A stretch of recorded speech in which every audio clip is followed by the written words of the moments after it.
Johnny, the Angels are going to be in Oakland tonight, taking on the Oakland Athletics, maybe soon to be the Las Vegas Athletics. We're not really sure, right? And so we're going to talk all about that series, get you ready for that series. Plus, we're going to talk about the 2021 A's versus the 2022 A's because they're very different. They lost some Mats from this year to last year, right? And we're also going to talk about who our MVP of our bullpen is so far this season. You're locked on with Mike and John, and this is Locked On Angels.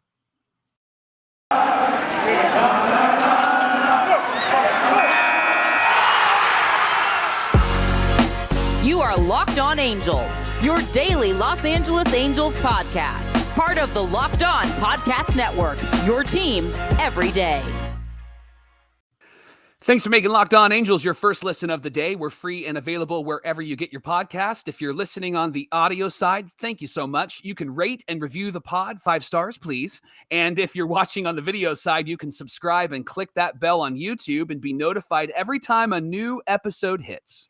Thanks for joining us for this edition of Locked On Angels. You got the Frisch brothers here with you. My name is John, and that's my brother Mike. And my name is Mike, and that's my brother John. Super Halo Bros in the house, and we're excited that we're heading up to Oakland to take on our AL West rivals, the Oakland A's, and they are a much different team than what we faced in previous years, especially in 2021, because the A's have always been a tough challenge, right, Mike? Right. They've always been a tough challenge, and we have played them so close. If you look at the win-loss record, it's extremely close. The runs scored, runs against is always extremely close, and they have been a rival since early 2000 when they started to get good again, and we were good. And so this actually will be an interesting series because we're really good, and the A's, not so good, John. Yeah, I don't think that you can ever count out the A's. They always find a way to score. They always find a diamond in the rough, and they actually have some decent players on this team. And so that's important for us to look at. That's why we want to look at how this team stacks up against the 2021 team. But big news that came out yesterday, Chase Silseth, a AA pitcher from the Rocket City Trash Pandas, is going to make the start tonight. How about that? I love this move. I think I'm just hyped about it because that's where Detmers came from as well, from AA. Isn't it interesting?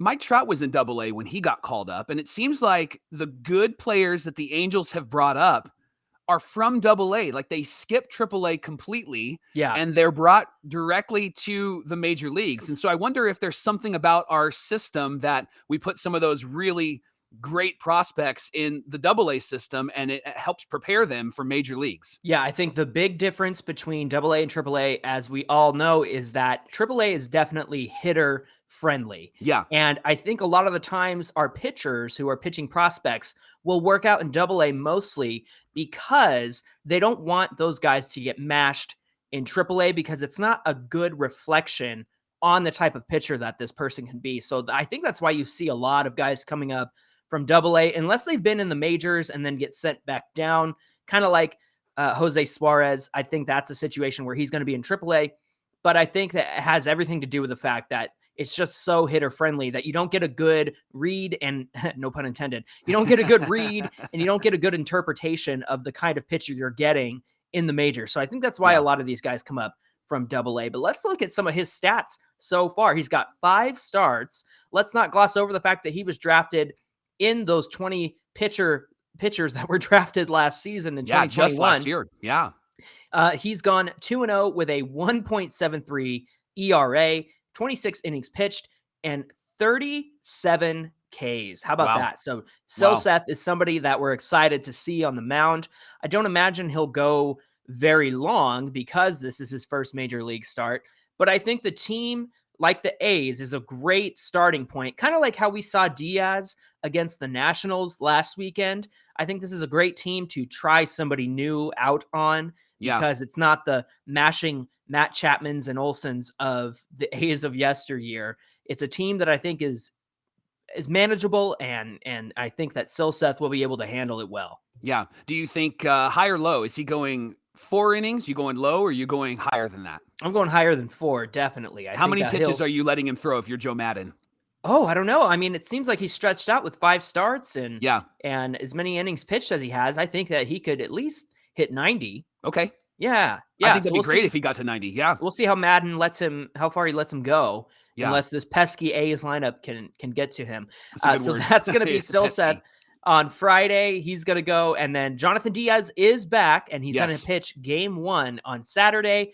Biceps Lorenzen is going to pitch on Game 2 on Saturday. Remember, we've got a doubleheader to make up for some of the games that would have been missed because of the late start to the season. Yeah. And then Patrick Sandoval, our boy Sandy, will be going on Sunday. And man, he's just dominating this season. He's cruising. He looks really good. Yeah. Looks really good. I think that first game of the doubleheader with Jonathan Diaz will be a tell about if Diaz is going to be on this team moving forward. And so I hope he pitches really well. I'm a fan.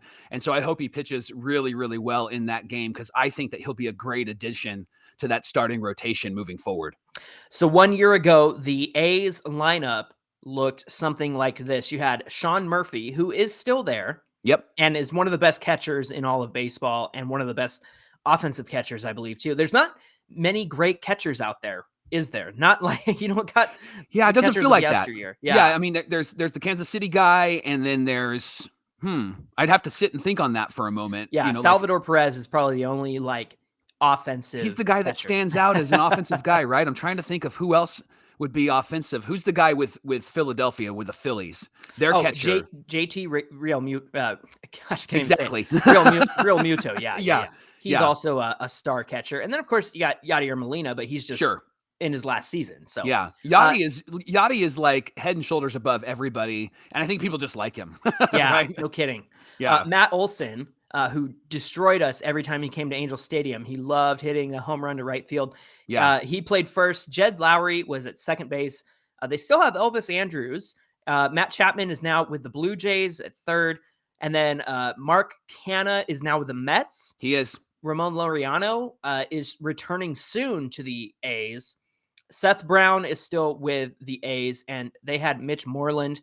They also had Starling Marte, right? Yep, and they traded for him late season. Yep. Yeah, they traded for him. That was a big win now move, right? Yeah. And they got him last season, but now he is with the Mets with both Chris Bassett and Mark Canha. So the Mets have become the A's of the East from last year. That's what and they're winning. Like. So they brought that A's winning mentality with them. They did. Yeah. Certainly. Now, 2022 is a little bit of a mix and match lineup, but they've got Seth Brown still. You know what I love is whenever Brown gets a hit or a home run, the A's fans say Brown always delivers. Like oh, UPS. That's good. That's good. That. They got to have something, right? They got to hang on to something right now. Exactly. Now, Tony Kemp was with them last season, and he is there again. And a good Angel follow is Kyle Kishimoto on Twitter. If you're not listening, or if you're not following Kyle Kishimoto, he's a great follow because he provides some great Angels insight, but also that baseball insight. And he is a big Tony Kemp fan. Yeah. And then there's Sheldon Noisy. I had to confirm that his last name is Noisy. He's been hitting at DH. And I got some insight from a friend of mine. His name is Julio, and he hosts an A's podcast called the Town Tailgate Podcast. He says that Sheldon Noisy has been a big surprise this season. They're getting Max Muncy vibes from him. And if you remember, Max Muncy was drafted by the A's, and they actually drafted another Max Muncy last season. Isn't that how funny? creative. They've got Kevin Smith at first base, Kristen Patchy at in the outfield. I'm sorry, Kevin Smith is at third base. And then Chad Pinder, who was with the team last season, is also with the team. So very different looking. But again, I still think that you can't slack off against the A's for sure. No, you can't. And so then last year, their pitching staff was Sean Manaea, Frankie Montez, and Chris Bassett as their top three guys, right? And Lou Trevino was the closer. And each of those guys are pretty solid, pretty strong, and would give us fits. They only have Frankie Montas there now. He's the only guy that they haven't traded away. And they got a guy named Paul Blackburn, who is a kind of a traveler through the major leagues, but he's actually having a pretty good season. He's maybe their best starter right now. Killer start right now. And then Danny Jimenez, our friend Julio, said that Danny actually took over the closer spot because Lou Trevino was just terrible. He was awful. We know how that feels, right? Yeah, exactly. And then he said AJ Puck is somebody else to look out for in terms of pitching. He's just been hurt, but he's a really highly touted prospect for the A's. Of course, Bob Melvin was stolen from the to the Padres by the Padres, I should say. And Mark Kotze, Orange County native, is now the manager of the A's. Now, this is an interesting stat. The average attendance for the A's was 8,600 last season. Yeah. And now it's down to 7,700. And some games have been in the low 3,000s. And ouch. From all accounts, and from what I can tell from diehard A's fans, I have sympathy for the diehard A's fans.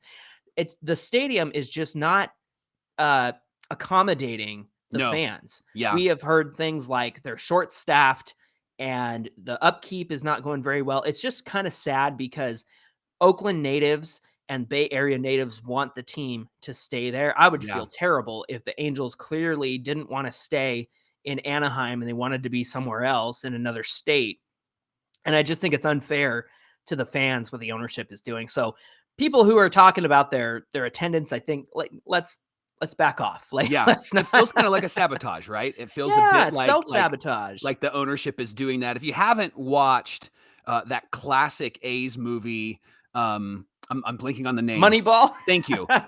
That'll give you kind of a sense of maybe how some of the, obviously it's got a Hollywood spin on it, but that'll give you a sense of how some of the inner workings have been in Oakland when, I mean, they had to fight to make a trade and the GM had to pay some money. Billy Beane had to pay some money, kick in some money to get that guy. And so there has been this push and pull in Oakland, and they're not looking to spend too much money. I think the problem is that they have some really creative people up there who can put a great team together, and the A's stay competitive. Maybe they should just not be competitive at all and tank, and then it would cause the owner to maybe spend some money. Who knows? But I'm glad that we're not in that situation with the Halos. Yeah, definitely. So it's a good series to look forward to. 4 games. Remember, Friday, Saturday, 2 games, doubleheader, and of course, Sunday. That's a great discussion. Coming up on Locked On Angels, we'll talk some more about the A's series against the Angels, and we're going to give you our keys to the weekend series against the Oakland A's. But first, John, Locked On Angels is brought to you by Built Bar. It is brought to you by Built Bar. They're the perfect snacks for summer, and summer is coming fast. And when you're on the go and you need some food, Built Bars are there for you. It's great to take on family vacations so you can make sure everyone has a bar and is fueled up for your adventures. The best part about Built Bars, they're healthy, they're delicious. No more sacrificing delicious food for health. Good food doesn't have to taste bad. Right. With Built Bar, you can have both. All you have to do is go to built.com and order now. And all Built Bars and Puffs are covered in 100% real chocolate. And if you have not tried those Built Puffs yet, you need to. They come in great flavors like banana cream pie and even churro. And who doesn't want a protein bar that tastes like a churro? It's delicious. And every Built Bar is only 130 to 140 calories. And if you can't decide on a flavor, the best thing to do is try the mixed box. The mixed box comes in 12 flavors of bars and puffs. So you can try the regular bars. You can try the marshmallow puffs. What better deal than that? Built Bar makes sure that there's something for everyone. So go to built.com to try out your favorites. Banana cream pie, raspberry, double chocolate, many, many more. They're all delicious and they have new flavors coming out all the time. So go and check them out at built.com. And when you go to built.com today, use the promo code LOCKED15 and you'll get 15% off your order. Once again, that's promo code LOCKED15 for 15% off at built.com. Get yourself a Built Bar today. You made me really, really hungry. I'm going to have to grab a Built Bar right now. That's how they do it. are so thankful for you listening and watching. Thanks for making Locked On Angels your first listen of the day. And now for your next listen, check out the Locked On Now podcast. You get of all the MLB analysis from the local experts, from the local Locked On experts. John and I have been a part of that. It's so much fun to do. It takes fans through the season like no other network, and it's free and it's available wherever you get your podcast. So for the very first time, we have been so thrilled. The first time in a long time, we've been thrilled with this bullpen. The moves that we made in the offseason were winning moves for this bullpen. We weren't getting no-name guys. We were getting guys with proven stats and a proven approach at the plate. So it's very good to see our bullpen really succeeding this season. But we want to ask the question, who is the MVP of the bullpen so far this season? What do you think, Mike? I'm looking at the stats right now. Two thoughts. One, I'm trying to think, when was the last time we were really excited about our bullpen? Was it Houston Street, maybe back in Houston Street, 2014? Jason Grilly, Yeah. Joe Smith was part of that bullpen. Yes. And we Yeah. even had a couple of those guys in the 2015 season too. Right. Fernando Salas was somebody that we relied on a lot, that Mike Yeah. Scioscia loved to bring in. He came over from the Cardinals. And so we had a good stretch of years with a good bullpen, especially in 14 through, I want to say 2016. And that was probably the last time they were good. Right. At least that we really enjoyed them. And so looking at these names, Tepera, Loop, Raisel Iglesias, and Ollie Ortega, their numbers are incredible. Tepera's pitched in 14 games. He's got a 2.35 ERA, 1-0, 15 in the third innings pitched. Loop, 14 games, 1.93 ERA. He's 0-2 with 14 innings pitched. And Raisel, 13 games, a 2.31 ERA, 1-0 record. 11 2/3, 7 saves. He hasn't blown a save yet this year. And then Ollie Ortega, 11 games, 1-1, 1.65 ERA, 16 2/3 innings pitched. A couple of thoughts here. One, those wins are important because Bobby Valentine actually said this, that the bullpen needs to at least win 60 games to be able to win 90 games in a season. Right. And so having our bullpen get some wins is really good. And so as I look at the team, as I look at the bullpen, look at those 4 names, I'm going to go out of the box here and pick an MVP so far, and I'm going to pick Ollie Ortega, and here's why. We expected Tepera to be who he is. We expected Aaron Loop to be who he is, and we all knew that Raisel is going to be a dominant closer. Yeah. I think Ollie Ortega has actually been really great as a bridge to those What a guys. surprise, right? Right? And I think that is what makes me want to make him the MVP so far, because I'm pleasantly surprised by his tenacity. I'm pleasantly surprised by his control, and he's come in and really blown some people away. I mean, he hasn't struck out everybody, obviously, but he's utilized the defense behind him and has really performed well. And so being a bridge, getting to Tepera, Loop, and Raisel in a year and in a baseball world where you go about 5 innings as a starter, and then it's that 6th inning that has to bridge to the 7th inning. And Ollie has been that guy in the 6th inning to get to Tepera, Loop, and Raisel. So I'm going to lean in his direction and give him my MVP, the Mike valuable player. How about you? That's not fair. I don't have an M in my name. Come on. Well, that sucks for you. Mom's fault. Yeah, it is. Hey, so I actually would have picked Ollie Ortega as well, but just for the sake of being different. Like brothers. Yeah, right. I agree with you, because he has been a perfect bridge. He's been doing such a great job, and definitely a surprise, and definitely somebody that we've been able to come to count on. He does get in some situations sometimes, but he always finds his way out, and I really appreciate that. But I gotta give it to Raisel to have 7 saves already this season is just cementing the fact that this is a winning team, because there's been save opportunities. Yes. And that's what I really like about this team. It shows that we're ahead. And when you need to bring somebody in a close game, Raisel is the guy to lock it down. He even came in that tie game against the Rays on Wednesday afternoon and kept that 9th inning close. He kept it at 2-2. And of course we lost later on in the game, but that was because of Rob Manfred's ghost runner rule, right?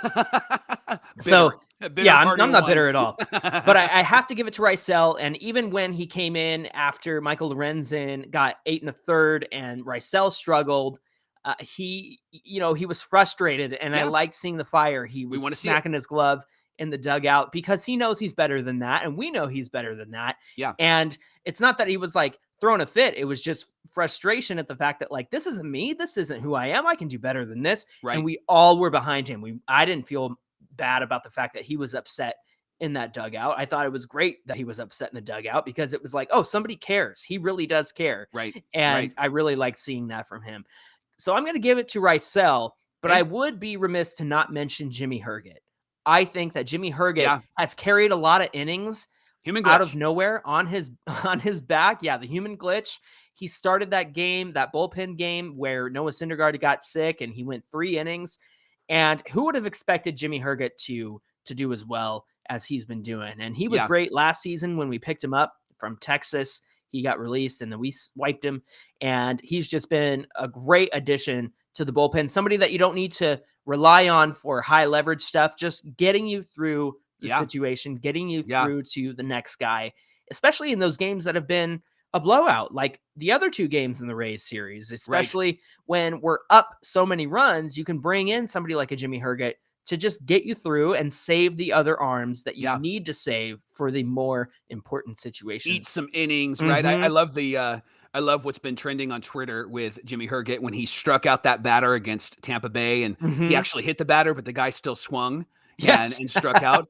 My favorite point of that, though, was some people were saying, this is what happens when I play MLB The Show. I'll get hit, but I'll strike out, right? But I'll strike out. I think that was the most relatable thing I've seen on Twitter about Jimmy Herget all season long. So, that's right. Yeah, that's right. So it's been a great season so far for this bullpen. So don't let anybody else tell you otherwise, because even when there are situations where like Raisel Iglesias will struggle, those are going to come and go. Those are going to happen. Not everyone's perfect all the time. Even Aaron Loop, who, the first pitch of the extra inning game was a double. It was like, man, it's just that game. It's just that kind of game. Yeah.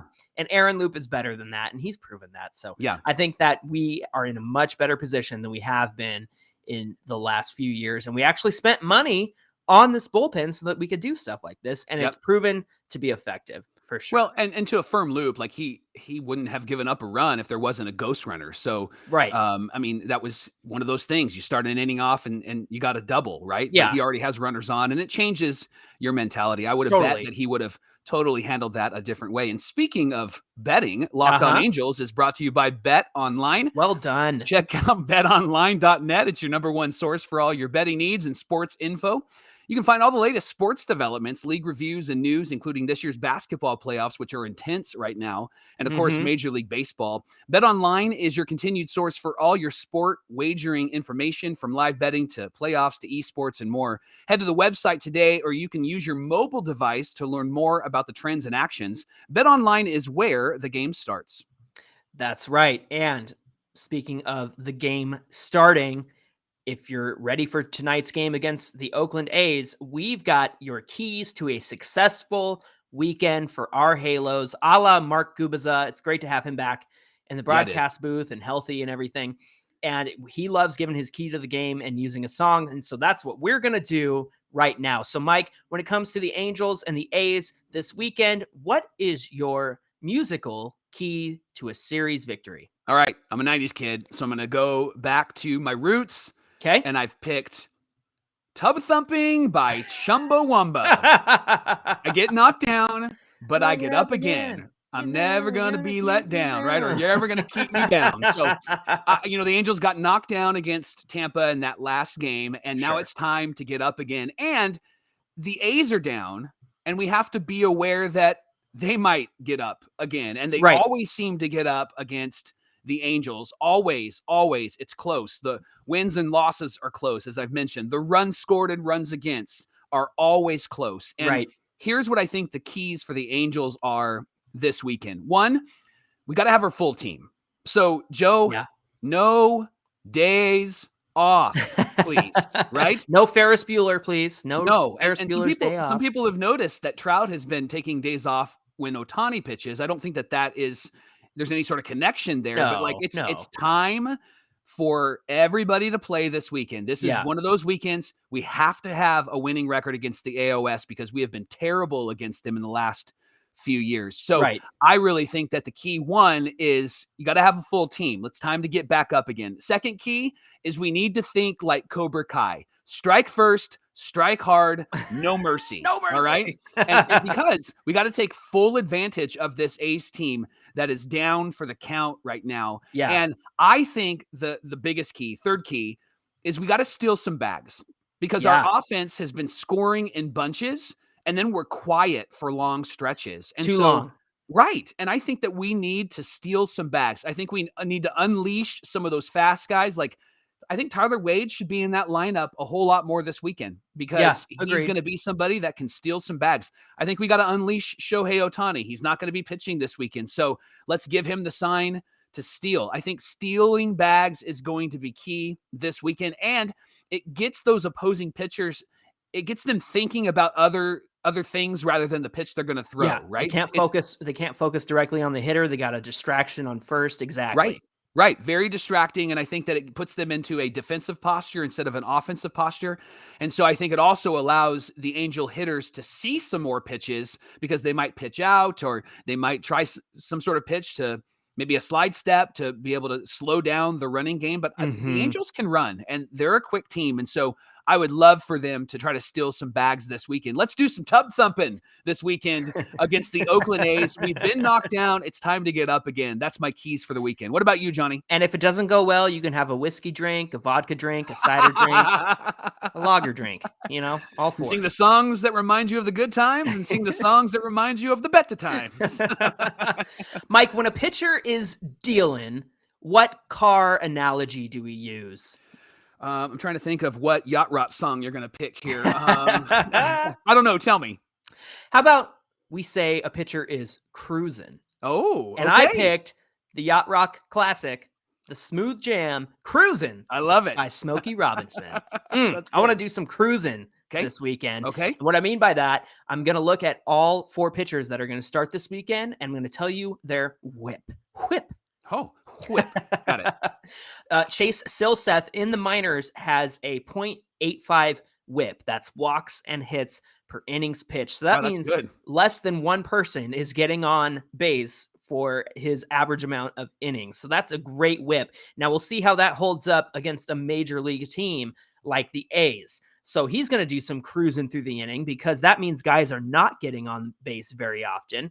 And that means he's getting guys out. He's striking them out, things like that. So that's why I'm excited to see his whip. Now, Jonathan Diaz, in the one start that he's had, he has a 1.400 whip. So that's about a batter and a half getting on every inning against him. Yeah. It's kind of high, but it's also one start. So I actually looked at his minors whip, and it's 0.957. So about 1 per inning. And if he can reduce that even further, then that'll be awesome to see. He'll be cruising through the weekend. Michael Lorenzen currently sits at a 1.165 whip. He's averaging 2 walks a game. He's got 5 starts and 10 walks. So if he can keep up that good ground ball rate that he has going right now, I think that we'll see him cruise through this A's lineup. And of course, Patrick Sandoval has a 1.275 whip. He's got a 10% walk percentage. So 10% of the batters that he's facing are getting walked. I think that he can get under 10. But he's the kind of guy, if you look at the way he's getting outs, he's the kind of guy who's doing it all by himself. He's striking out guys all the time, which is really great. And his BABIP, the batting average on balls in play. So when he throws a pitch and it gets hit into the field, it's sitting around 300. Okay. And that means that guys are getting hits off of him. So if he can utilize his defense a little bit more and trust his stuff, that his defense is going to pick him up behind him and give the batter a pitch to hit on the ground so that the defense can get them out at first, I think that Patrick Sandoval will have some success. So let's see them get that whip down and let's see them cruise. I'm no Smokey Robinson. You hit that note though. That was good. I love that. I love this conversation, and I can't wait for this weekend. And we appreciate that you're making Locked On Angels your first listen of the day, and make your second listen if you want more baseball information. The Locked On MLB podcast, hosted by Paul Francis Sullivan. We call him Sully. He wants you to call him Sully, and he brings his unique perspective on the major leagues past and present. And it's free and available wherever you get your podcasts. By the way, we have a Monday mailbag coming up, so be sure to get your question ins to us at Locked On Angels on Twitter, or you can get us on Twitter and Instagram at Super Halo Bros. There's already some questions coming in, so feel free to send those all weekend long. Any thoughts you have about this past week, including the Reed Detmers no-hitter, Shohei's first career grand slam, any weird decisions that Joe Madden has made, we want to hear about it. We want to hear from you. And also, if you haven't done so yet, check out our voicemail line. Now, this number will be in the episode description as well as on the screen if you're watching on YouTube. 714-409-6396. Give us a call anytime, anywhere, any place. You can do it all anytime. Day or night. Here for you. Day or night. Doesn't matter because we're not going to answer. We're just going to have our voicemail answer. Sorry that we won't be picking up on the other end, but we will answer your question. We will answer your voicemail. So if you want to do that, feel free to give us a call. We would love to hear from you. Mike, after this weekend, what do we have in store on Monday for Locked On Angels? Well, you set me up nicely because we are going to allow the Angel fans to set the agenda. So get your questions into us. That's probably my favorite day and my favorite I love episodes. It's so when much we fun. get to interact with you guys. And thank you for all your comments on the YouTube side. We Yeah. see you all, and people are watching and listening from all over the country and all over the world. We've got Totally. fans in, Japan, of course, and we got New York fans, and we've got fans everywhere. And so thank you for, Cambodia. Yeah. So thank you for listening. Thank you for watching. Please get your questions into us. We're going to answer all of that. Plus, we're going to recap the 4 games that took place this weekend against the Oakland A's. We're going to be cruising. I can feel it. And some tub thumping. All right, y'all. Until Monday, my name is John, and that's my brother Mike. And my name is Mike, and that's my brother John. And you guys have a great weekend, and we'll see you right here on Monday on Locked On